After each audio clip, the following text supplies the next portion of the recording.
Assalamualaikum warahmatullahi wabarakatuh dan salam sejahtera bagi kita semua. Perkenalkan, nama saya Heronima Devinta Renda, NIM 1903042 dari Universitas Widya Husada Semarang, jurusan Fisioterapi. Di sini saya akan menjelaskan dan mempraktekkan biomekanika kerja menulis.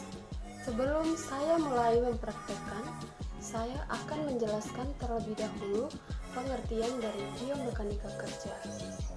Biomekanika kerja adalah suatu bidang yang berhubungan dengan mekanisme pergerakan tubuh dalam suatu pekerjaan atau melakukan aktivitas atau interaksi pekerja dengan peralatan, mesin, dan material sehingga dapat meningkatkan performansinya dan di sisi lain dapat meminimalkan risiko cedera kerja atau muskuloskeletal. Pada saat melakukan aktivitas menulis dapat melibatkan beberapa bagian kerja tubuh, yaitu bagian elbow, bagian shoulder, dan bagian wrist. Yang pertama, di bagian elbow terdapat beberapa tulang pembentuk, yaitu os humerus bagian distal, os ulna, os radius, dan os olecranon yang muncul di sini.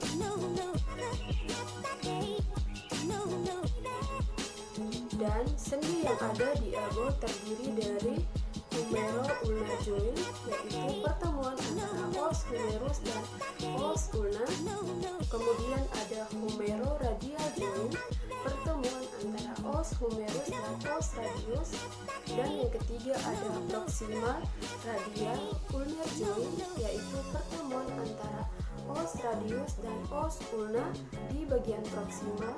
Dan yang keempat ada distal radio ulnar joint, yaitu pertemuan antara os radius dan os ulna di bagian distal.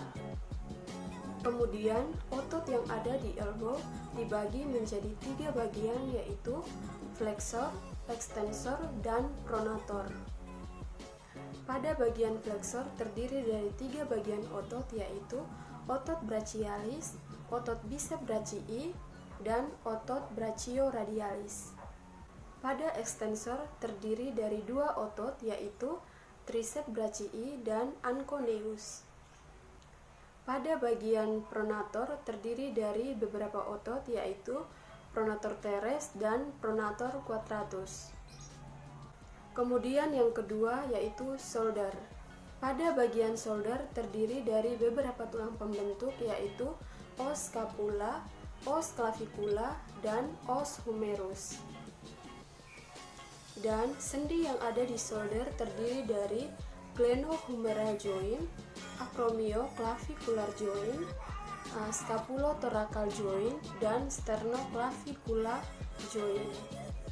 Kemudian otot yang ada di shoulder terdiri dari infraspinatus, deltoid, triceps, bicep brachii, teres mayor, teres minor, trapezius, dan sternocleidomastoid. Yang ketiga, wrist. Nah, pada bagian wrist terdapat beberapa tulang pembentuk, yaitu radius, ulna, karpal, metakarpal, dan palang. Nah, pada palang dibagi menjadi 3 bagian, yaitu proximal, distal, dan medial.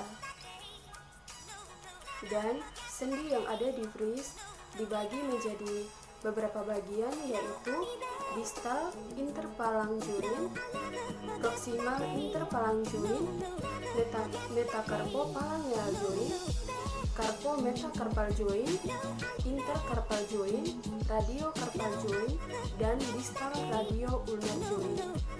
Sedangkan otot yang ada di bagian wrist terdiri dari beberapa bagian, yaitu adductor pollicis, flexor pollicis brevis, abductor pollicis brevis, flexor digiti minimi brevis, dan abductor digiti minimi brevis. Pertama-tama saya akan mengajarkan kepada probandus cara duduk atau posisi duduk yang benar ketika mau melakukan aktivitas menulis. Nah, cara duduk yang benar ketika mau menulis itu seperti ini. Yang pertama, duduk tegak dengan punggung lurus seperti ini. Mengapa kita harus dianjurkan untuk melakukan cara duduk atau posisi yang benar ketika mau menulis, supaya dapat mengurangi rasa sakit yang ada di bagian tulang belakang atau vertebra yang sakit akibat duduk terlalu lama, dan juga dapat mengurangi rasa nyeri yang ada di bagian shoulder, di bagian elbow, dan juga di bagian wrist ketika lama menulis. Yang kedua, tekuk lutut pada sudut sekitar 90 derajat seperti ini. Yang ketiga, letakkan kursi dekat dengan meja. Mengapa kita harus mendekatkan kursi dekat dengan meja? Karena itu dapat membuat otot bekerja lebih sedikit. Setelah itu, saya akan lanjutkan dengan fase awal biomekanika kerja menulis. Pada fase awal, shoulder membentuk semifleksi yang digerakkan oleh otot deltoid anterior dan supraspinatus. Kemudian, artrokinematikanya yaitu spin.